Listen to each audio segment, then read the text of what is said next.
మేమండి మీ RA sisters. ఆషాఢ మాసం వచ్చేసింది కదండి. ఆషాఢ మాసం అంటేనే గోరెంటాకు, గోరెంటాకు అంటేనే ఆషాఢ మాసం. కాబట్టి గోరెంటాకు గురించి మాకు తెలిసిన కొన్ని విషయాలు మీతో చేసుకోవాలనుకుంటున్నాము.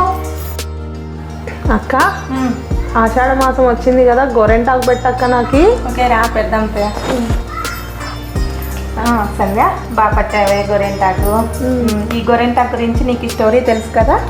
స్టోరీ ఏమక్క, చేతులు అందంగా ఉండడం కోసం కదా మనం పెట్టుకునేది, అందుకని పెట్టుకుండాలనుకున్నా. అది కాదు సంధ్య, దీనికి ఒక స్టోరీ ఉంది సంధ్య. అవునా? ఏ స్టోరీ అక్క? మన ఈశ్వరుడి భార్య ఎవరు? గౌరీమాత, పార్వతీమాత కదా. అవును. పర్వతరాజ కూతురు గౌరీమాత. ఆ పర్వతరాజ కూతురు గౌరీమాతకు చిహ్నమే ఈ గోరెంటాకు అన్నమాట. అవునా? ఎలా అంటే ఒకసారి పూర్వము అమ్మవారు తన స్నేహితురాళ్ళతో ఆడుకుంటూ ఉన్నది తోటలో. ఆడుకుంటూ ఉంటే అప్పటికప్పుడు ఆమె అక్కడే రజస్వల అయిపోతుంది. పుష్పవతి. పుష్పవతి అంటారు, రజస్వతి అంటారు కదా. అప్పుడు ఆమె రజస్వల అయినప్పుడు అక్కడ ఆ కింద భూమి మీద ఒక రక్తపు బొట్టు పడుతుంది. ఆ బొట్టు పడంగానే అమ్మవారిది కదా ఎంతైనా, వెంటనే చెట్టుగా మారి అది గోరెంటాకు చెట్టుగా మారిపోతుంది. అప్పుడు ఆ చెట్టు ఏమమ్మా నాకు దీనివల్ల ఉపయోగము ఏమిటి అని చెప్తే అప్పుడు అమ్మవారు కొన్ని మాటలు చెప్తుంది. ఏంటివంటే అది ఆరోగ్య చిహ్నాలు అన్నమాట. అవేంటి అక్క? అవి అంటే మనకు మెయిన్ ఆడవాళ్ళకు రక్తహీనత అంటే తెలుసు కదా నీకు, అది ఒకటి. నెయిల్స్ బాగా పెరుగుతుంది ఈ ఆషాఢ మాసంలో. నెయిల్స్ కూడా పెరుగుతాయా? మంచిగా ఒక క్రమంలో పెరుగుతాయి. తర్వాత ఈ ఆషాఢ మాసం అంటేనే వర్షాలు స్టార్ట్ అవుతాయి.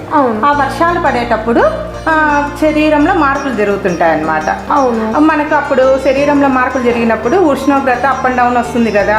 అప్పుడు ఒక క్రమబద్ధంలో ఉండాలంటే ఈ గోరెంటాకు మనకు అది సహాయం చేస్తుంది. వేడిని కూడా తగ్గిస్తుంది, వేడిని బాగా తగ్గిస్తుంది. తర్వాత మనకి హెల్త్ పరంగా ఏదన్నా దోషాలు అవన్నీ ఉంటాయి కదా లేడీస్, ఆ సమస్యలు కూడా పోతాయి. నెక్స్ట్ ఏమంటే తర్వాత ఇది రక్తహీనత అని చెప్పాను కదా. ఇంకొకటి అమ్మ వాళ్ళు చెప్తుంటే నాకు గుర్తుకొచ్చింది, స్త్రీలకి సౌభాగ్య చిహ్నము అని కూడా అంటారు కదా. ఇంకా అంతేకాకుండా దీనివల్ల రోగనిరోధక శక్తి కూడా బాగా పెరుగుతుంది.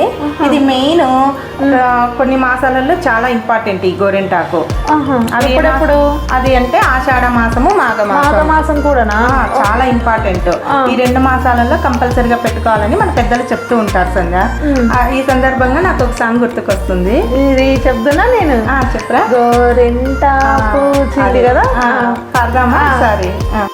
గోరింట పూచింది కొమ్మ లేకుండా, మురిపాల అరచేయి మొగ్గ తొడిగింది.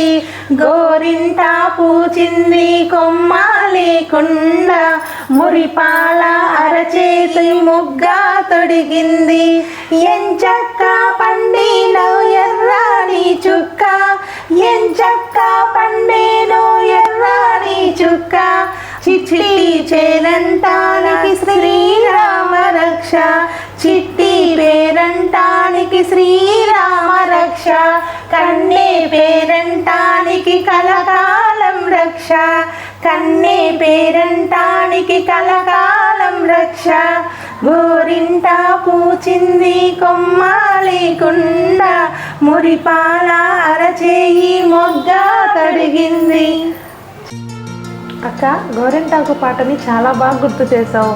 ఈ పాట పాడుతున్నందుకు, ఈ గోరెంటాకు పెట్టుకుంటున్నందుకు, దీని వెనకాల ఇంత స్టోరీ ఉందా అని ఎంతో హ్యాపీగా ఉందక్క గుర్తు చేసినందుకు. నాకు అందరి కథ ఏమో కానిస్తుందా, ఈ గోరెంటాకు అంటే నాకు చాలా ఇష్టం.